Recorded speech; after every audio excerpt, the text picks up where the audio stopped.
Writing a YouTube series about films that are so bad that they're entertaining, I suppose it was inevitable that M Night Shyamalan was going to pop up, but I will say I'm surprised that I decided to go with Glass. Ho ho ho ho, delightfully devilish, Seymour.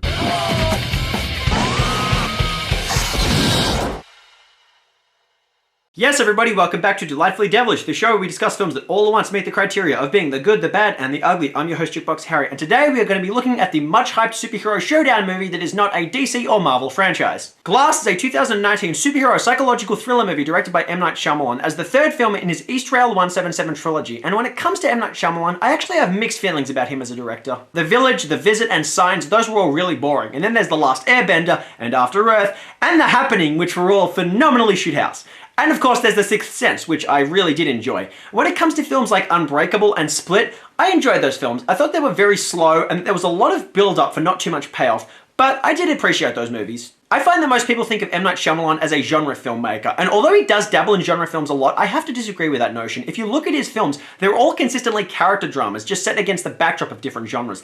And I think that as a result, Glass was very mismarketed. People looked at this film and they thought it was going to be a massive, generic superhero showdown in the style of a DC or Marvel film, and the trailers really perpetuated that idea. Glass was basically marketed in the same style of Batman v Superman, Dawn of Justice, or Captain America Civil War. Everyone was looking at the showdown between the two main characters instead of focusing on the character drama, which is inherently what it's all about. Look at Unbreakable. That film is a deconstruction of the superhero origin story narrative. And look at Split. That's about mental illness, which also turns out to be a supervillain narrative. It's about the characters. It's never necessarily about the action. It's one of the reasons that both films are slow and short on action, and yet still have a lot of great acting. When Glass first came out in cinemas, my boy Josh and I decided to watch Unbreakable and Split in the same day, just before going to see the movie. And I will say, after seeing it at cinemas, it wasn't the worst time. After seeing it a second time, there is a lot of negative things to say.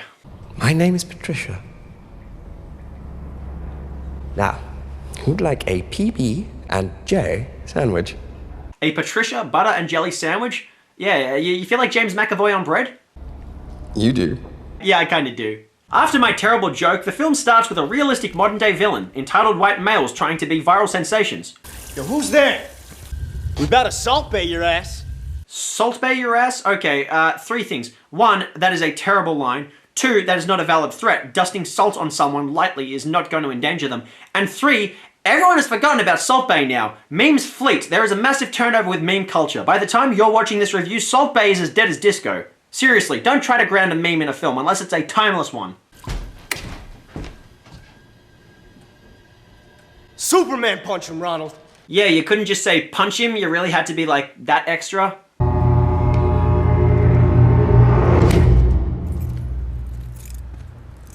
Oh, you're not going to show it to us? I mean, I know this film is built on character drama, but it's really not much to ask that superhero Bruce Willis kicking ass be portrayed on screen. We gonna Salt Bay your ass. What is that anyway? It's an internet guy. He's a butcher who salts his meat in an elaborate way. Oh, for fuck's sake, everyone's still going on about Salt Bay? Jesus Christ, if you're going to put a meme into this film, maybe make it so that Bruce Willis spills baked beans all over himself watching Cars 2 in theaters, and then Samuel L. Jackson shouts, "This nigga eating beans!" And then cap it by having James McAvoy laugh in all 23 of his personalities. That is how you put a meme into a film, and that's coming from someone who runs 2 Facebook meme pages. Dad, you look tired. Yeah, Bruce Willis looks tired in most of his performances these days. He's less charismatic than a houseplant. When we find this hoard, I'll take a mental health day. Okay, I know he said hoard, but I just kept on hearing Danny DeVito try to say the word whore. You whore! Did you bang my whore wife? Does anybody here have any illegitimate children with my whore wife that I should know about? Oh yeah, David Dunn's wife is out of the picture too, because Robin Wright's career was too big to warrant her coming back for what would have just been a small role. Like, I get it, this film has bigger ambitions, so they wouldn't be able to properly utilize her character. But the fact that they use a stand-in whose face is never seen is not the slightest bit convincing. And we get to see James McAvoy doing the roller boogie. I had a girlfriend once. You don't know her. Did she go to a different school? Why did you pick us, Hedwig? Oh, because you're impure and you haven't done any suffering. Okay, so that's terrible writing. See, in Split, the fact that the Horde decided to kidnap girls who hadn't gone through any emotional suffering, that actually had some kind of dramatic grounding in the story. Here, it's just a throwaway line. You know, that boy band stuff, some of it's okay, but Drake's my new main man. Fuck Drake, he is not a hip-hop artist, he is shithouse. And not just that, but every single time I hear Hotline Bling, I find myself getting dumped or rejected shortly after. And even though that's probably because of unappealing behavioral habits that I've had to work on in myself, I still have a superstition about that song. So yeah, Drake's the real villain. David Dunn runs a home security company where director M Night Shyamalan cameos as a customer, who ironically has a security camera pointed at him the entire time. I don't think he intended his cameo to symbolize the fact that security companies are always watching minorities very closely, but nonetheless, that's how I'm interpreting that. While out walking, Dunn bumps into the Hoard and has a vision of the girls he's kidnapped. The Hoard takes on the personality of the Beast and returns to feed, crawling along the roof, and thus igniting his fight with Dunn, which for some reason is really poorly lit. I imagine it's to maintain the mysticism of Dunn's superhero identity, the Overseer, but realistically, it's just a bit too hard to make out. All the lighting in this scene is a bit mediocre, but the cinematography is great. The brief scuffle leads them outside where the authorities take control of the situation, who take them to a mental hospital. Now, the crux of the story in Glass happens at the mental hospital, but it feels like too much of a rush to get there. I know we've had 2 films leading up to this as prequels, but nonetheless, if Glass spent a little bit more time focusing on building up the identities of each character before they fought, instead of making a bunch of fucking references to Salt Bay, then maybe we might feel something. But I don't. David Dunn is kept in a room with high pressure nozzles because of his weakness to water. And the Hoard's room is full of strobe lights which trigger a different personality to awaken the Hoard every time he seems threatening. I specialize in those individuals who believe they are superheroes. I've been given 3 days to treat you by whatever means necessary. And here is the first major problem in this movie, and it's the basis of the plot. This woman runs a mental hospital where she tries to convince people who have superpowers that they don't have superpowers. See, here's the thing. We know they have superpowers. We literally saw 2 films leading up to this where we saw a character literally survive a train crash that literally killed everyone else, and someone else who can bend bars with unbelievable strength and physically crawl on the roof. Now, that means that this entire film is going to be one big experience in gaslighting, and that is a pathetic narrative. And Elijah is here too. Stay proud. Ironically, the actress who plays his mother is actually 5 years younger than Samuel L. Jackson in real life. You're keeping him here without guards. I have to get out of here before he gets out. Yeah, I definitely believe that you need to get out of there. I'm feeling the angry passion in you. You're definitely not phoning that line in, like, at all, Bruce Willis. You were the sole survivor of a devastating train derailment 19 years ago. It is possible that there was damage to the frontal lobe that you are unaware of. Yeah, let's pretend like the only damage that he would have taken was to his frontal lobe, which has somehow convinced him that he has the power to survive a train crash that's killed everyone else. Yeah, no wonder people don't trust doctors anymore. You believe you have barely enough strength to stand up. And barely enough strength to actually act as well. You can't possibly explain everything away. Exactly, they cannot. And the fact that the entire plot of this movie is them trying to explain everything away, it's just fucking stupid.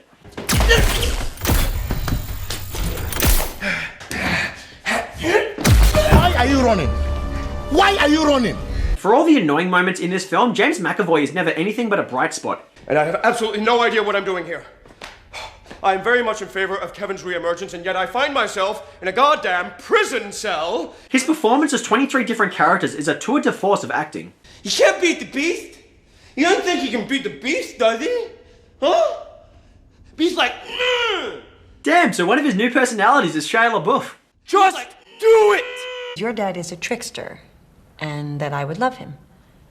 He thought it would be fun to be a do-gooder for a day. Oh, shut the fuck up. You are literally the worst character. Like, this character is not even a Lovecraftian character who has tried to convince themselves of something that's not reality because they can't deal with what's actually going on. No, she's just a fucking gaslighting doctor. That's literally everything about her. Now, Sarah Paulson gives a really solid performance in the role, no discredit to the actor, but she deserves something so much more than the way this character is written. If I don't get him to give up his delusion, he will remain in institutions like this for the rest of his life. Well, looks like Bruce Willis is going to stay in prison, but if that's what it takes to make him realize that he actually needs to act again in movies, yeah, maybe he should be locked up. You lost your mother. You believe your father is a real-life superhero. You believe he is almost immortal. You can see how some would say, you need this to be true. Well, if you were a man, I would punch you. I'd punch you right in the mouth. And the surviving girl from Split, Casey Cook, returns in Glass to go visit the Hoard in hospital. I like Drake now. I liked Nikki for a while, but then Nikki and Drake broke up and you can't like both. Oh, that's easy. See, I don't like either. I think they're both piece of shit, generic, homogenized pop musicians who sound the exact same as every other pop musician on the radio. And I think 20 years from now, when kids are watching this movie and saying, geez, who's Drake and Nikki and Salt Bay? Their parents are just going to say, well, you see, kids, the director of this movie, see, he's a fucking idiot. Listen to this, doctor. The doctor tells lies. You see, Doctor, if you can't gaslight the other characters, you definitely can't gaslight the audience. No one is questioning reality here. We're all just questioning the writing. The Hoard then becomes Kevin again. Hey, Kevin? are we the same?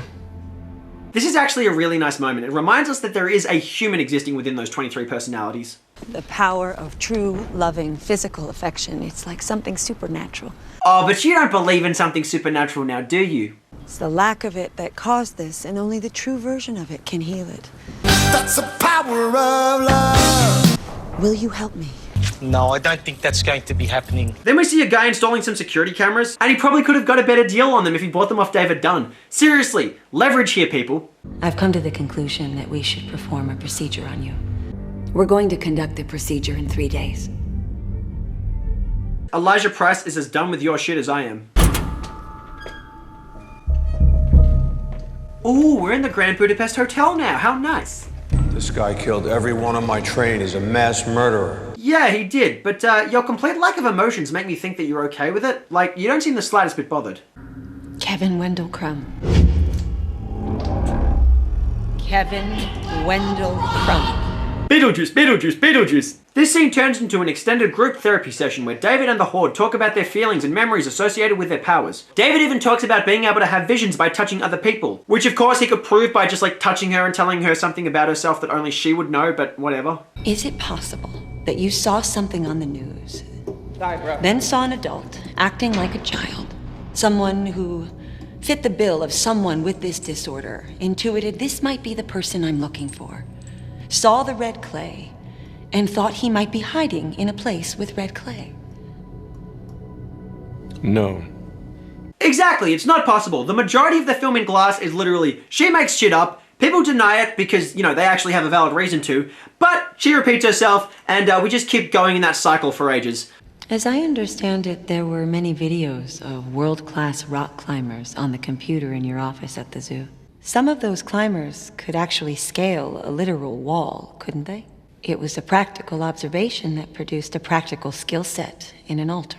We literally saw him crawling upside down on the roof. You are the Jenny McCarthy of psychiatrists. He was shot. Not once, but twice. What is your sleeping mind think of that? We've analyzed the shotgun and the cartridges. They were very old. There was a lot of moisture from the boiler room down in the locker area where they were kept. And I just love moisture. What? If superheroes exist, why are there only 3 of you? Because you touch yourself at night. Once you get to the 1 hour mark in this film, nothing has happened. And I wouldn't say that about Unbreakable or Split, because even though those films were slow, that was because they were steady character dramas about single characters. See, Glass has 3 main characters, and it's 3 times as slow, even though the start of the film is ridiculously fast. So the pacing is wrong on just both ends. Fuck off. Elijah rolls in to visit the Hoard. The sound of a car backfiring occurs when unburned fuel vapor is ignited by a very hot muffler upon a car being turned off. Oh, we can talk. It just took an hour for him to do so. I believe comic books are a continuation of documentation that has gone on for centuries of what humans are capable of. That they are what someone somewhere saw or felt. I have to wonder if that is an actual belief of M Night Shyamalan's. I wouldn't be surprised. Everything extraordinary can be explained away, and yet it is true.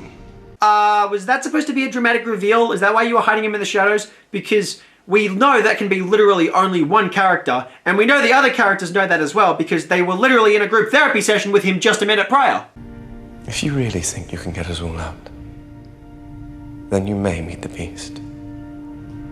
But for your sake, I hope he likes you. Tomorrow night. What do we call you, sir? First name Mr. Last name Glass. The film suddenly starts to live up to its title by focusing on Mr. Glass, giving us a flashback to his childhood to show him being injured when attempting to enjoy a normal childish pastime. Although this hardly feels necessary, it doesn't give us much new information about the character, just a reminder that his condition has given him a hard life. This feels like a flashback just for the sake of a flashback. Mr. Glass slits his doctor's throat with a piece of glass. I get it! See, that's meant to be deep because it's glass that he's staring at. Last name Glass. Why are you showing us a flashback to something we literally just saw moments ago?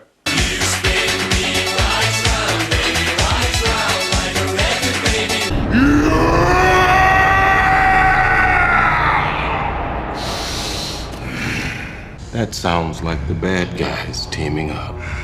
See, that's another bad line of dialogue. Now, Elijah Price is a very intellectual person with an understanding of comic book culture, so he knows who the hero and the villain is in his stories. But he should also understand that every villain is the hero of their own story. So, him just calling himself the villain, even though he does have a mission in mind, which is, in his eyes, supposed to be the right thing to do.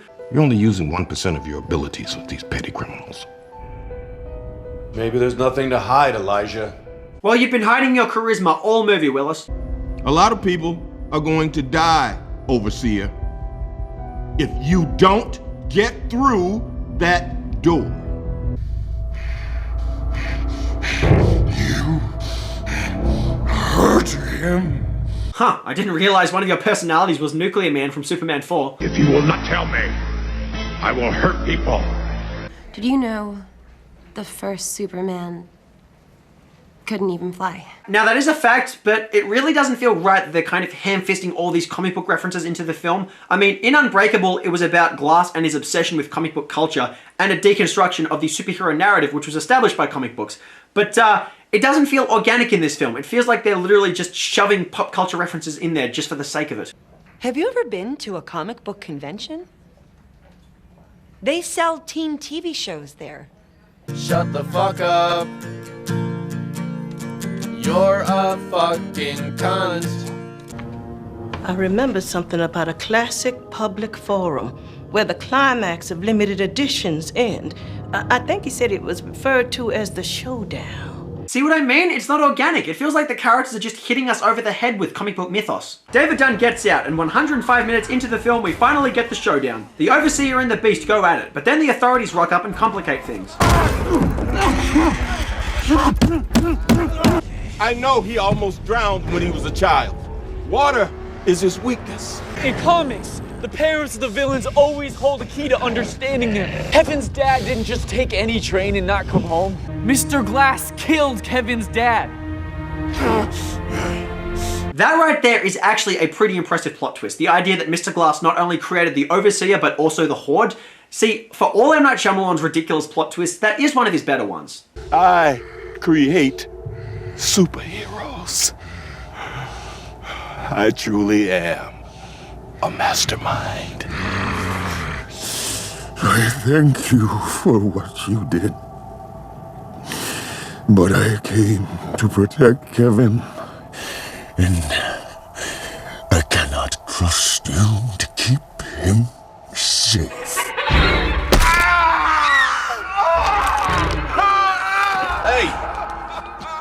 We still haven't settled that kneeling thing. The most intense moment in the film, and Bruce Willis still does not have a fraction of charisma. God, it's so ironic that his character is unbreakable, and yet his acting spirit was very obviously broken long ago. The Beast drops David in the water tank, but he punches his way out, and this marks the end of their fight, lasting 8 minutes and 20 seconds. It wasn't particularly amazing, but at the very least, it's still longer and better than the fight from Batman v Superman. You finish this in front of the world. And in comes Casey, who brings out the true person inside the Hoard, Kevin. Will you stay in the light with me for a little while?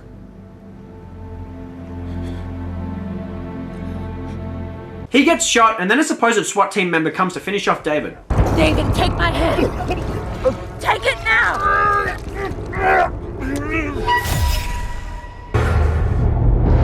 Did I almost convince you you were an ordinary man? You did not convince any of us, Doctor. David is killed because this film's major plot twist is that there is a secret society dedicated to keeping the people of the world from knowing that metahumans exist. That fucking sucks.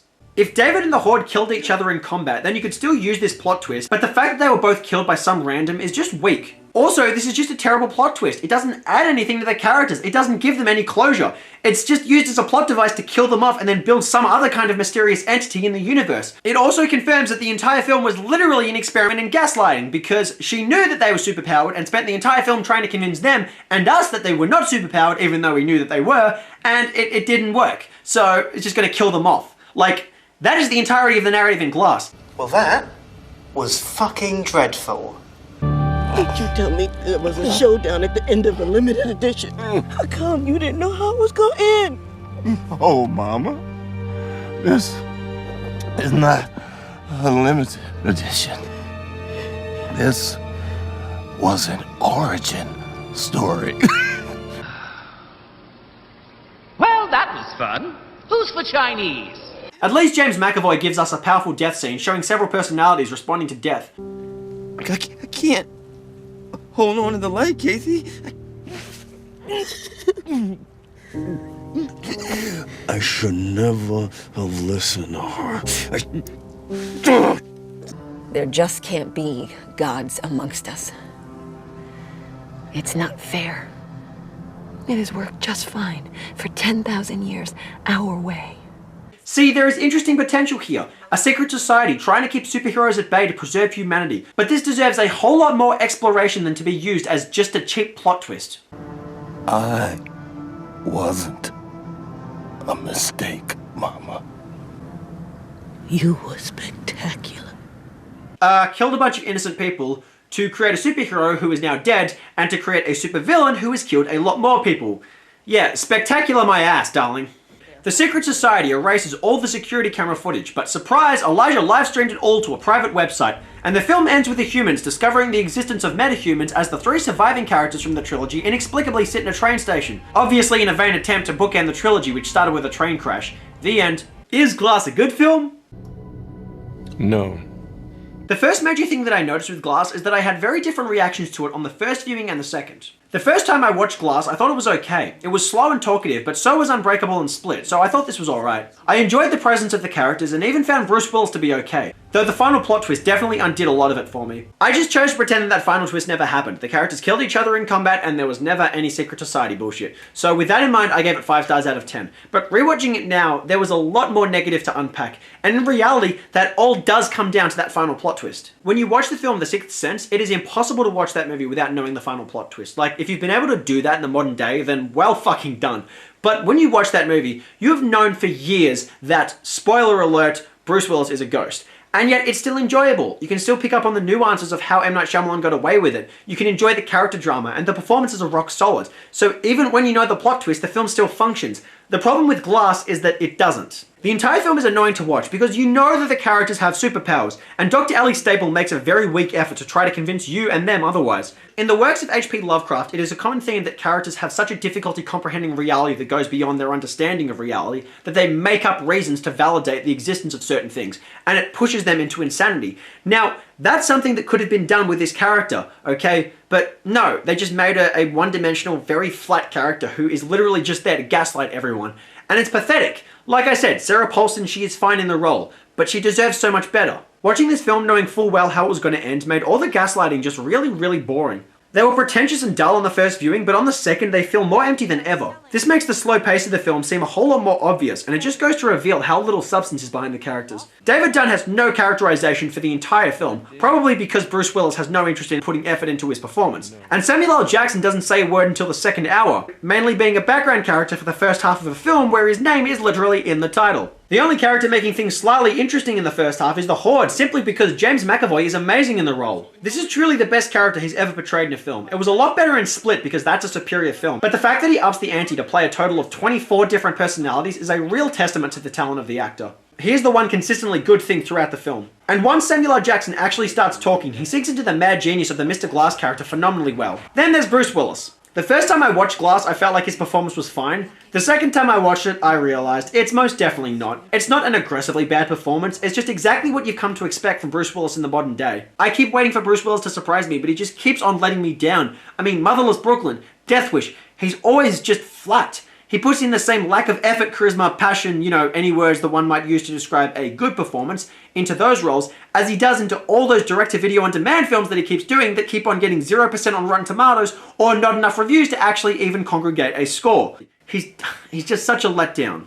And the fact that this is a character that was played in the film Unbreakable, which has been called by Quentin Tarantino the best work of his career, and is definitely one of the best performances of his career regardless, the fact that he can't even be bothered putting any effort into the role coming back to it, what happened? What went wrong, Willis? It really makes me wonder how much he actually wanted to be in this film. I mean, he is the least relevant of all the 3 main characters, even though he's supposed to be the hero of the story.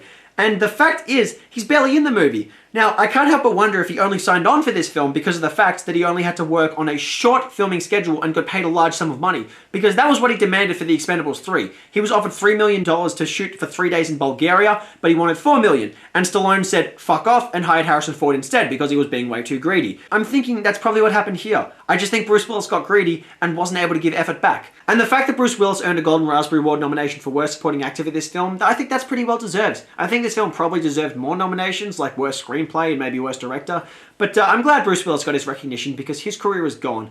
Though I will say, I did like his performance in this movie more than Brie Larson's in Captain Marvel. Yeah, Bruce Willis put more emotion into his character. What does that say? Approaching Glass from an objective perspective is just full of mediocre storytelling. It starts ridiculously fast, then slows down a whole lot. The only character that gets any real development is Elijah Price, and that doesn't even come until the second half. When the hero and villain finally clash, it's all too brief. Now obviously the film isn't focused strictly around this fight, but since Glass obviously aims to be a testament to the showdown between the hero and villain from a comic book story, this clash should have more power, and it just doesn't. And the flashbacks are repetitive and never actually add anything. For example, the notion that David Dunn lost his wife should add something to the character, but the film titillates us with this plot point and does nothing with it. Also, the relationship between Mr. Glass and the Hoard should have developed a lot more, especially since they're both individuals of great potential who have been ostracized from society. And as far as that awful plot twist goes, the sad thing is that something good could have actually been done with it. The film could have taken a safer route and just been about the government trying to control the existence of metahumans instead of suppressing them, which would have eliminated the entire gaslighting narrative. But say Glass stuck with its original story and then we learned halfway through the film that this secret society existed. That would give it more time to actually explore the theme. The audience would have more time to contemplate the ethics of a society with or without superheroes and contrast the secret society's ideology with Elijah Price's belief that humans should know about superheroes. You could even develop Dr. Ellie Stapler to be more emotionally conflicted, put in a position where she has to gaslight metahumans to protect the world from the beast while also considering whether or not the Overseer has actually made the world a better place.